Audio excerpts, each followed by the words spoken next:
Okay, folks, welcome to Chapter 13, Economics and Politics. We are going to start on page 370. And the first thing that I want to do is I want to put what we're going to cover in this chapter into a little bit of context, okay? So I want to head right on over to the dry erase board, and I want to talk about a few things. So let's put the economy in the context of the other social institutions. Okay, so I know you know what I'm going to do. I'm going to write the social institutions on the board. So let's write family, and let's write religion, the education, the economy, government, and then health and media, all right? And we have groups right here and individuals right here. Now, what we've been talking about, beginning of the semester up till around spring break is how you can think about society like this, right? And of course, with the impact of the coronavirus, things have changed a little bit. And so this is a little bit more disrupted now, as you know. And perhaps a significant reason why we are feeling so much disruption and angst and uncertainty about the future, maybe fear, because a lot of this disruption has to do with the economy, okay? Now, I want to put this in context. So, beginning of the semester, we talked about the introduction to sociology in chapter 1 and the importance of research. Then we got into culture. And then we got into socialization, social interaction, and groups. We've talked a lot about significant others. We talked about the importance of family for the socialization process for young people, and how family is a very important part of people's lives, right? Now, let me put this in context. I keep saying that, don't I? So, even we had a test question about this, but family is the most important agent of socialization for humans.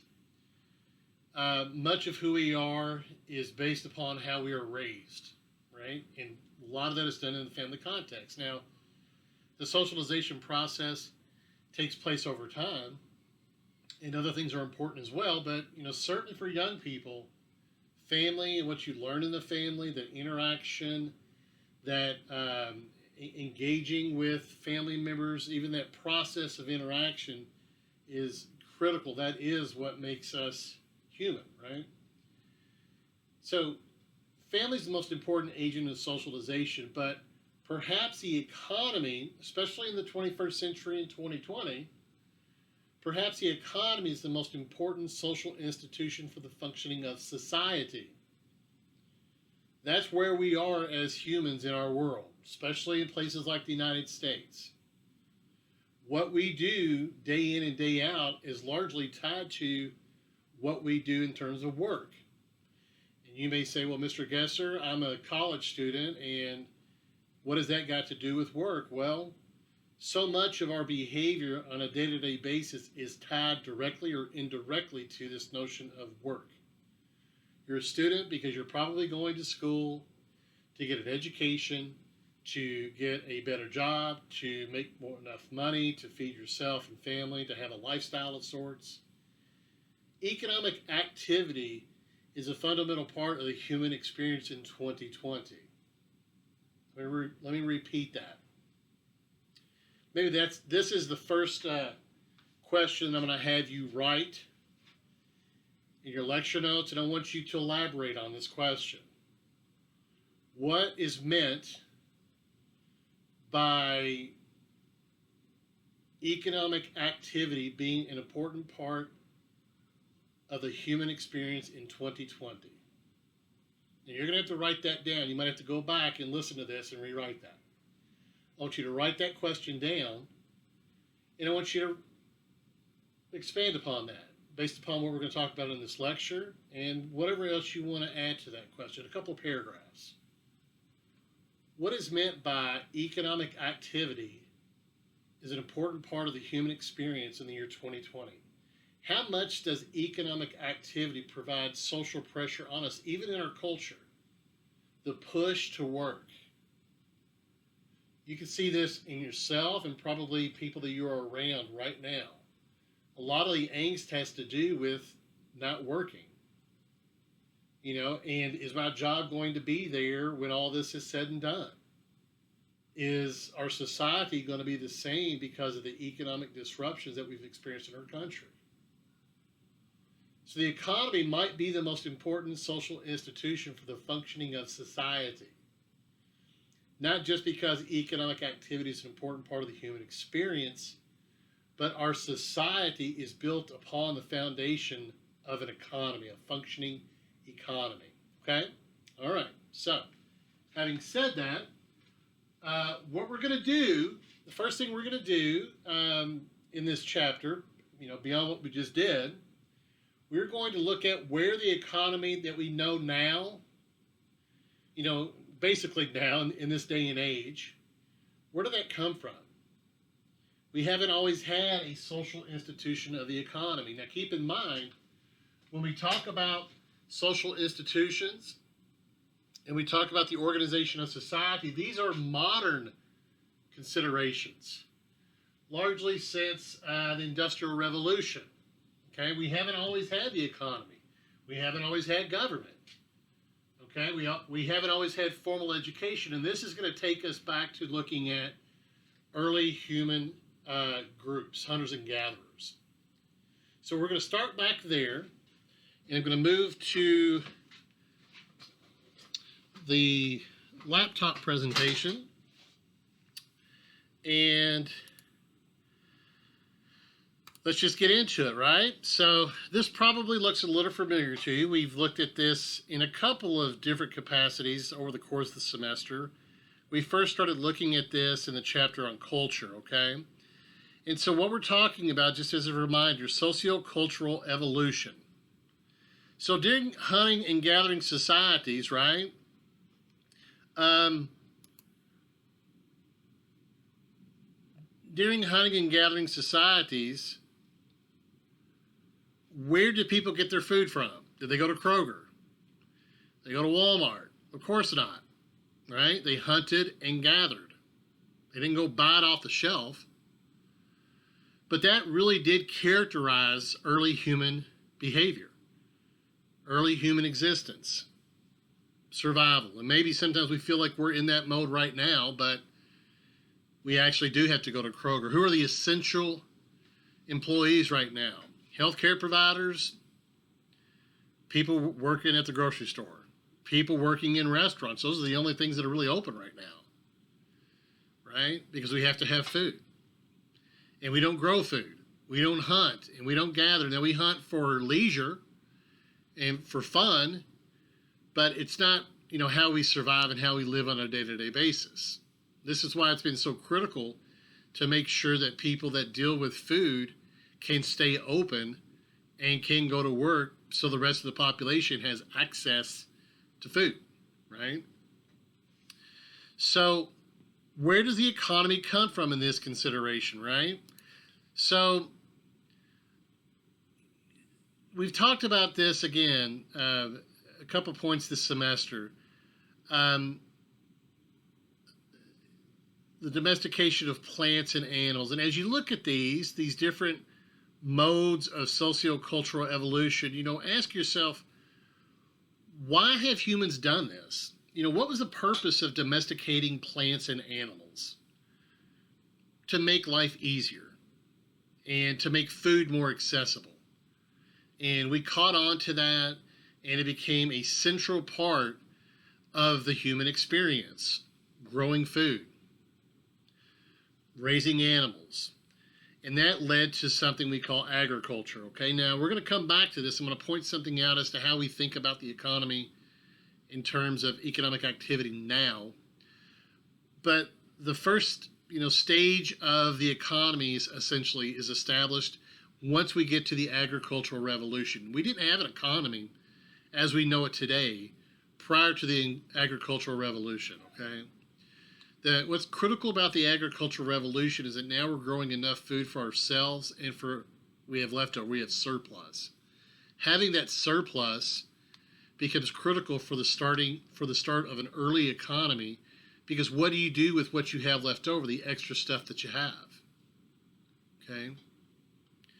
Let's speak about this a little bit as it relates to, and we're going to go through these different modes, all right, as we walk through the development of the economy. But let's talk about the early economy by focusing on this notion of exchange. And we're going to talk about the economy as a transformation of the medium of exchange. So, for example, what do we mean by medium of exchange? We're talking about dollars and money. Money is a medium of exchange.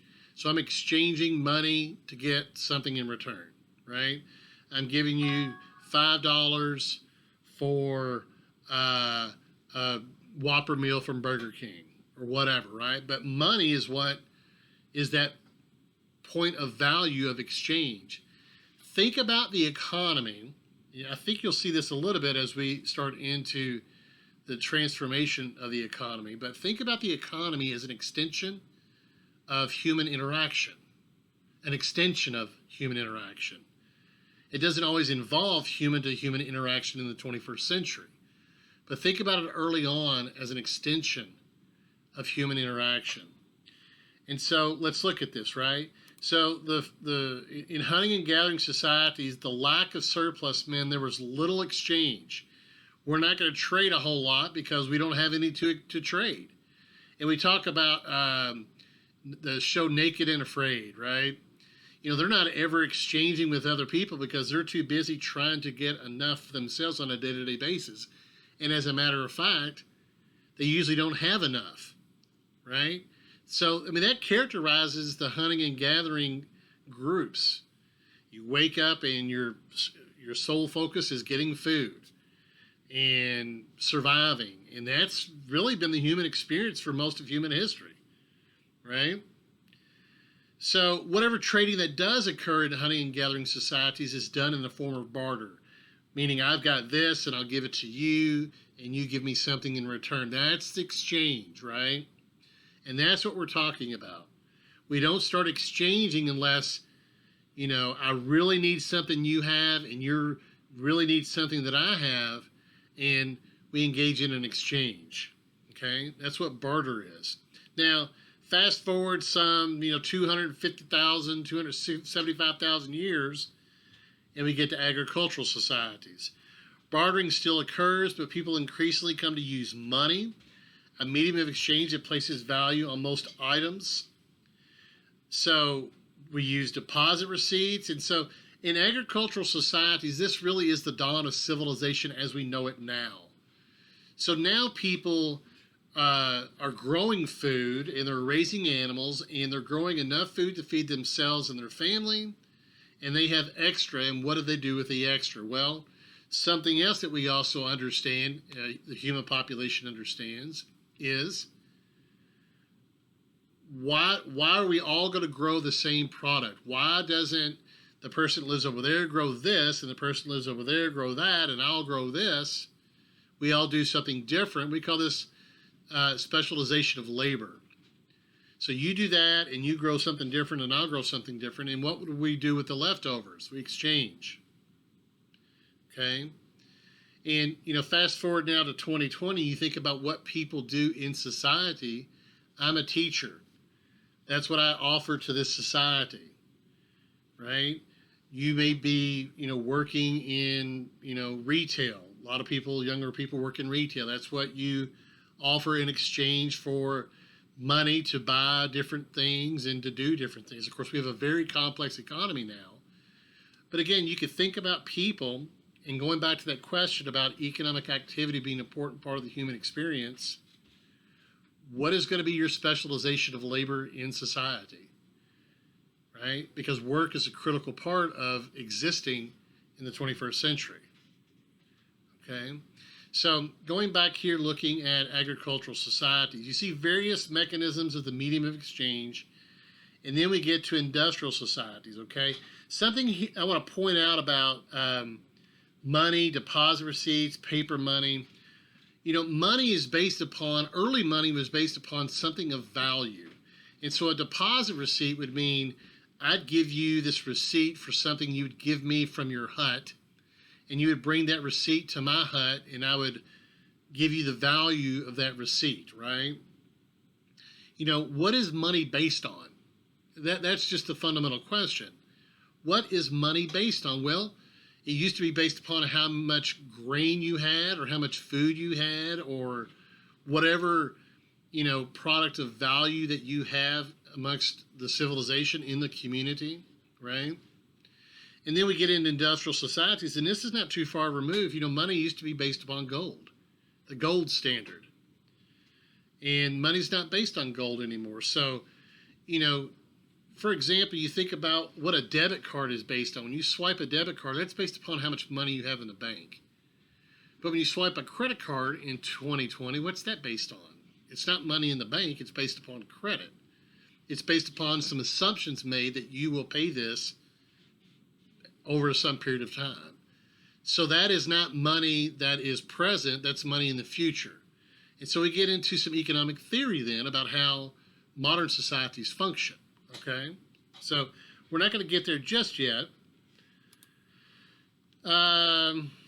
Let's point this out. This is extremely important, okay? So we don't live on the gold standard anymore, okay? But even without a gold standard that restrains the issuing of currency to stored value, governments have a practical limit on the amount of paper money that they can issue.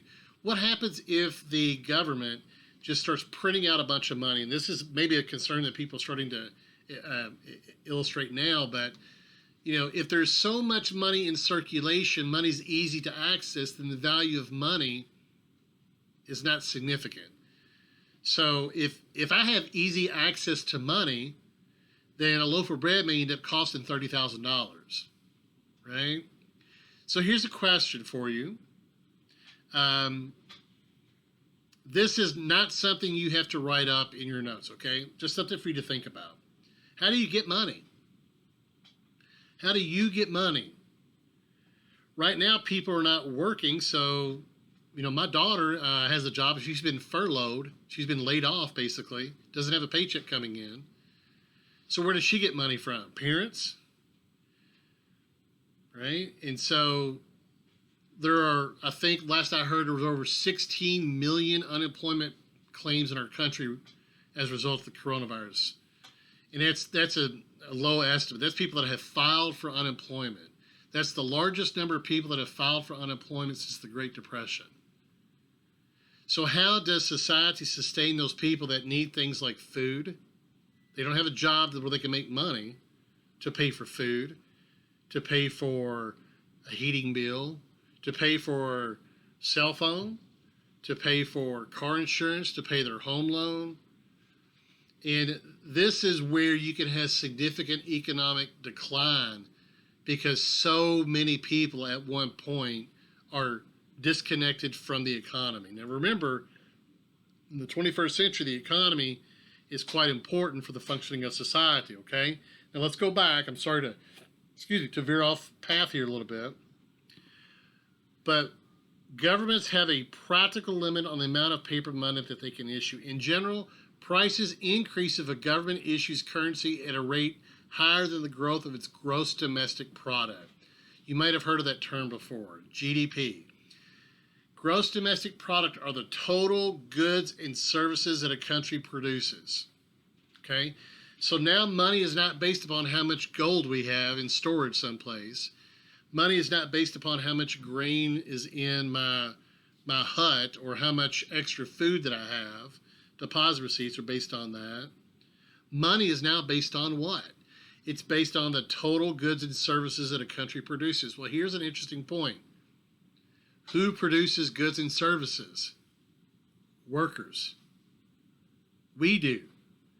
The money is based upon our economic activity. Money is not based upon gold. Now, gold is still a value, but the U.S. dollar is not based upon gold. The U.S. dollar is based upon our workforce. Okay? And what happens to the dollar, the strength of the dollar, the strength of the economy if so many people are not working? The economy tanks. And this is a concern right now. And this is also why government is stepping into the economy by giving relief money to workers to keep the economy functioning. So what role does government play in the economy? Now that's something we're going to get in probably a little bit in the last lecture. Okay, so gross domestic product, and what I'm doing here is just giving you an introduction of where the economy comes from, and there's a whole lot of study on that in and of itself, but I think it's interesting to think about the economy this way. Okay, so then we get into post-industrial societies. We talk about debit card. We could talk about loans. So much of people's lifestyle, of people's social class position has got to do with things like credit card and loans, right? People, secure a loan to buy a house and they pay on it over time. People secure a loan to buy a car, right? Most people, and we're going to look at this, you can even go back to the chapter on social class, but most people don't have a lot of wealth, right?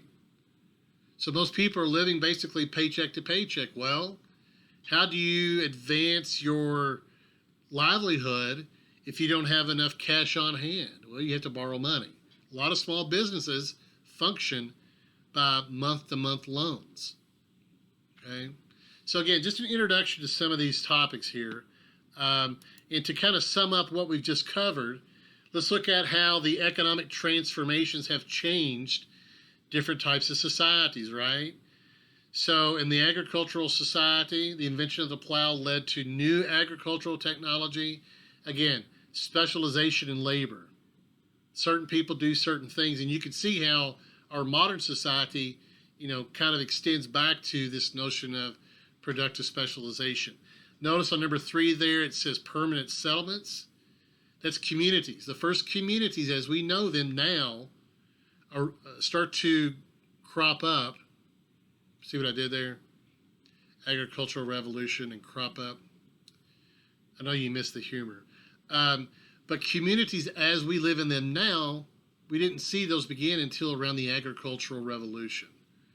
That's how important extra food was, and not only for people's health and well-being, but for stabilizing human populations, right?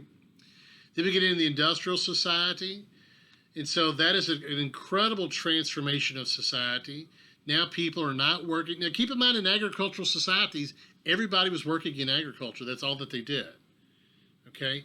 And so then the invention of the steam engine, of industrialization. Folks, this is only about 300 years ago, okay? Moves people off the farm. Some people are still farming, but now we've got people working in the industrial sector. They can harness energy and make new products and all this kind of stuff, right? Economic transformation of society. And then we get into the fourth revolution, the bottom of the page here, the post-industrial society. So now we have moved from making products in manufacturing plants and industrial plants, and we still do that. But now, there's an economy based around the information economy, the knowledge economy. So now it's not just how much food can you grow as a person. You have options, right? How much food can you grow, or how much labor can you provide in terms of industrial work, but how smart are you, right? And so what kind of jobs are associated with this? I mean, education, healthcare. What kind of jobs do you have to go to school for a long period of time? And they become office jobs, or they become what we call white-collar jobs. So notice lastly, it says from factories to almost anywhere. I'm working right now in the basement of my home. I didn't clock in anywhere, but I'm working, and I'm going to get paid for this. So what it means to engage in economic activity can vary depending upon the person, the social class, the education, the kind of work that they do. So hopefully you see how this kind of ties in stuff that we've already covered. The last thing that I want to point out to you is this agricultural society there. That's what we call primary economic activity. The industrial sector is what we're going to call secondary economic activity. And the post-industrial society is what we're going to call tertiary sector economic activity. So I'm going to stop right there and in this lecture, and we're going to pick up with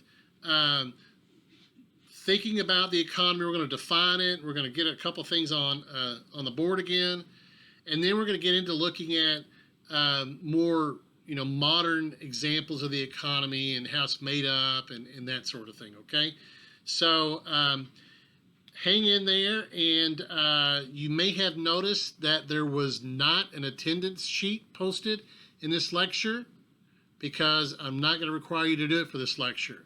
There was a question posed in this lecture, and if you didn't catch it, you're going to have to go back and listen to it and make sure you write about that in your lecture notes, okay? Thank you, and I'll be back soon.